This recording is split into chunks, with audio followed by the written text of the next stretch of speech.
Umechanganikiwa nyepesi tena. Nyepesi babangu.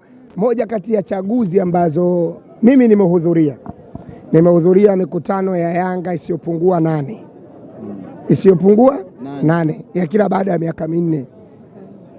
Oya, kama kuna uchaguzi una raha, unaenda kuenjoy badala ya kwenda kwenye mifarakano, ni uchaguzi huu wa Yanga. Kwa nini unasema kuenjoy? Wajumbe 16, kila mtu akiwa amenadi sera zake sana.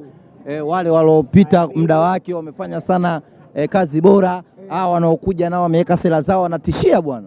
Mimi nitakwambia kitu kimoja kwa sauti yangu. Chaguzi nyingi za Yanga zinakuaga na ushindani kwenye nafasi kuu za juu.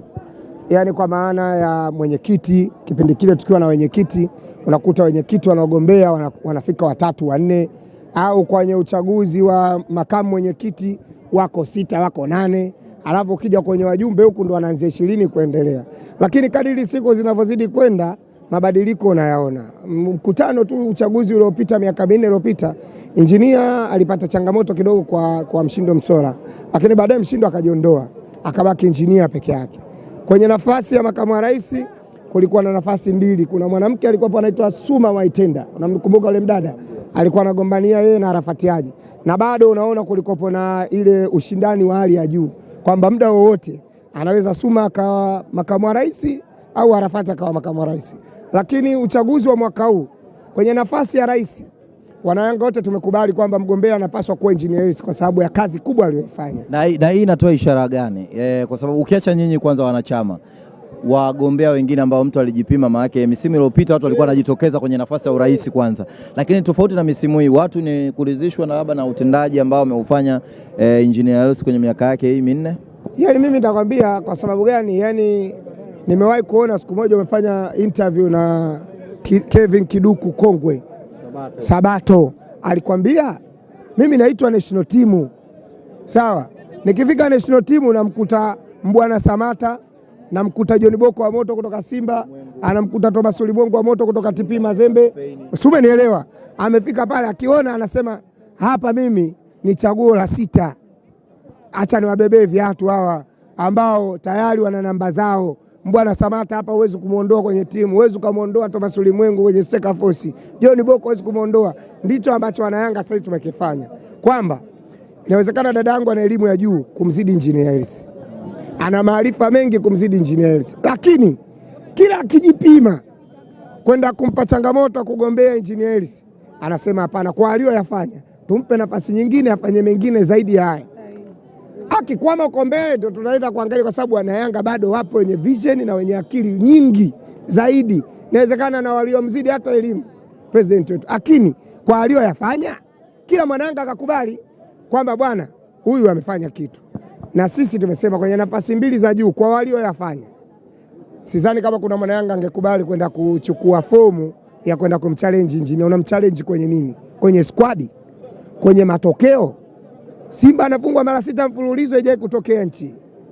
6 mfululizo back to back, yani unacheza na Simba Sports. Kuna mtu mgumu kama Simba kwenye kucheza naye nchi? Sio, umeelewa? Yaani dunia nzima sisi tunacheza na watu, lakini tukikutana na Simba Sports tunasema hapa leo tunaruka na mtu ambaye hatupendani. Tunaruka na mtu ambaye hawezi kukubali kushindwa. Lakini mara zote 6 kamshinda. Tumemfunga mara nyingi Simba sisi kwenye utawala wa Engineers. Kwa hiyo zile nafasi za juu kama tumetoa bonus kwa viongozi, wacha twende tukawachague tuwapitishe. Bonus ile ni bonus. Wewe kwenye uchaguzi wowote upate upinzani, maana yake hiyo ni bonus. Watu wamekuamini. Tafsiri yake baada ya uchaguzi president anatakiwa kuongeza. Yaani umeona kama mwaka huu kwenye usajili hajataka kucheka na mtu kuangalia vilabu vingine wameishia wapi. Hawajafika kwenye level yetu, kaongeza level nyingine 5 juu. Sio, umeelewa? Ile ndo maana ya kuwa kiongozi tunayemwamini. Hapa kwenye wajumbe kama tendaji 16 babangu, tunataka hawa. Kazi ipo. Sio mchezo. Hapo anakujuaga unajua kwanza wale waliokuepo wamefanya kazi kubwa. Hiyo nawaambia. Alex Ngai kafanya kazi ya moto ya kutukuka. Sio, umenielewa? Nenda kwa Munili Saidi kafanya kazi ya moto ya kutukuka. Nenda kwa Yanga Makaga, hatari babangu, weka mbali na watoto wao mwanamume. Nenda kwa Gulamali, kafanya kazi ya moto, si umenielewa? Nenda kwa yule Gerard Kinga, kafanya kazi ya moto. Wote wajumbe wa kamati tendaji wamefanya kazi nzuri na tuliokuwa tumeifurahia, lakini walioongezeka kutoka pale kwenye 5 mpaka kufika kwenye 16, hawa wengine kaja Mangungu, kaja Juliasi, kaja dadangu yule mwandishi mwenzenu wa habari Priska Kishamba, amekuja sijui yule nani Omboi, sijui Rojazi Gumbo, kuna wengine wameongezeka, si ndio? Walioongezeka wote ukiwaangalia kwenye kazi ambazo walikuwa wanafanya kabla ya kugombea, wafanya kazi nzuri. Julius Mbeya kafanya kazi kubwa, huyu Mshindo Msola mwanae kazi aliyokuwa anaifanya hapa Dar es Salaam ni nzito kwenye timu. Ukienda kwa huyo dada yetu Priska Kishamba, tangu mpaka anatukanwa na msemaji wa madunduka wa zamani ule Bugatti alivyokuwa anakwazana, yani alikuwa anakwazana naye kwa sababu dada yetu alikuwa Yanga sana, si umenielewa? Sasa watu wafanya kazi nzuri, wana Yanga tutaenda kufanya maamuzi ya kuchagua tu kuleta 5 wafanye kazi kwa miaka mingine 4. Watakaokosa nafasi tutaungana nao tena kwenye matawi, kama ni makatibu, kama ni viongozi wa matawi, tutaungana tena kwenye matawi tuendeleze gurudumu la Yanga.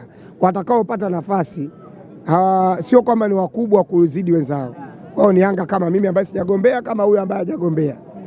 Waende wakaongoze vizuri kwa haki, timu isonge mbele. Tunataka Yanga ngumu, Yanga ambayo Al Ahly akiona atimgu, sio Simba, sio Azamu, yani Yanga ambayo yani booster hii sio kwa ajili ya timu za ndani. Achana na kamkumbe, si hatuwezi kuanza kuakadiria. Timu yetu iko mbali babangu. Timu iliyotengenezwa sasa hivi ni kwa ajili ya national. Hata wao na wenyewe wanasema wako mbali. Ibrahim Dumbia. Top striker, what striker. Tajia vichefu mimi striker hata timu yako washabiki wana mashaka na wewe. Hivi unaweza kama mchezaji hapo bado watu wanokushangilia wana mashaka. Sasa si wengi wa mbona tachi ya kwanza kama Papendwa top scorer hiyo. Mali. Samali nako kuna ligi.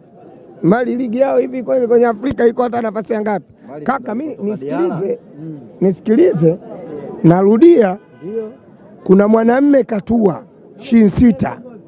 Anaitwa Fred Ngoma. Nyie waandishi, Fred Ngoma ni satellite ya dunia ya mpira. Fred Ngoma ni satellite ya mpira. Hivi unajua satellite? Yaani inaskani dunia. Wewe unaandika hapa, una request, unatumia twende ride, labda unataka kwenda Mbagala, unataka kwenda Swiki Mbiji, inakuletea kwenye mtandao.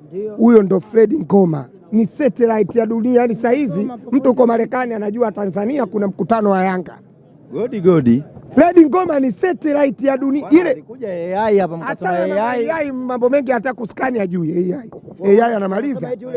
Nisikilize mimi, Fred Ngoma ni satellite ya dunia. Satellite inakaa hivi, inachungulia dunia nzima. Hapa kuna maji, hapa kuna matope, hapa nipeleke pale ishachungulia 16. Maana yake unaweza kusema satellite tarehe 12 anaanza kazi mwanamume. Kuna sehemu duniani hazipigiki picha. Sasa satellite ya dunia inafika mpaka msitu wa Amazon, nagundua kuna lijoka lenye urefu wa kutoka Mbagala mpaka Mbezi mwisho. Satellite ya dunia.